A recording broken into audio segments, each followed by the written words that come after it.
স্বামী নিজে দাঁড়িয়ে থেকে স্ত্রীর সাথে প্রেমিকার বিয়ের ব্যবস্থা করলেন। ঘটনায় তীব্র চাঞ্চল্য ভরতপুরে। সালিশি সভার মাধ্যমে নিজের স্ত্রীকে পরকীয়ার সম্পর্কে প্রেমিকার সাথে বিয়ে দিলেন স্বামী। স্বামীর চোখের সামনে দিয়েই চলে গেল প্রেমিক প্রেমিকা। ঘটনায় চাঞ্চল্য ছড়িয়েছে এলাকায়। ঘটনাটি ঘটেছে মুর্শিদাবাদ জেলার ভরতপুর থানার অন্তর্গত হরনন্দপুর পল্লীশ্রী এলাকায়। জানা গেছে, প্রেম করে বিয়ে করেছিল এলাকার বাসিন্দা রবিন সরকার। বিয়ের পর তাদের এক ছেলে সন্তানও হয়, কিন্তু বিয়ের 4 বছরের মাথায় প্রতিবেশী এক দাদার সঙ্গে পরকীয়া সম্পর্ক লিপ্ত হয় স্ত্রী। শুরু হয় সংসারের অশান্তি।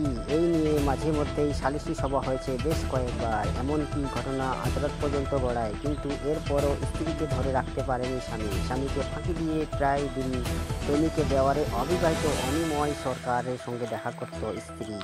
এদিকে স্বামী রবিন সরকার স্ত্রীকে হাতে নাতে ধরার জন্য তককে থাকতো। মঙ্গলবার সন্ধ্যায় এই সুযোগ এসে যায় রবিন সরকারের হাতে। এদিন তিনি সন্ধ্যা নাগাদ হাতে নাতে ধরে ফেলেন স্ত্রী পরকীয়া। ঘটনাটা চিৎকার ছুটে আসে এলাকাবাসী। রাতে আটকে রাখা হয় প্রেমিক প্রেমিকাকে। এরপর রাত পোহালেই বুধবার গ্রামবাসীদের উপস্থিতিতে সালিশি সভায় পরকীয়া সম্পর্কে প্রেমিকাকে বিয়ে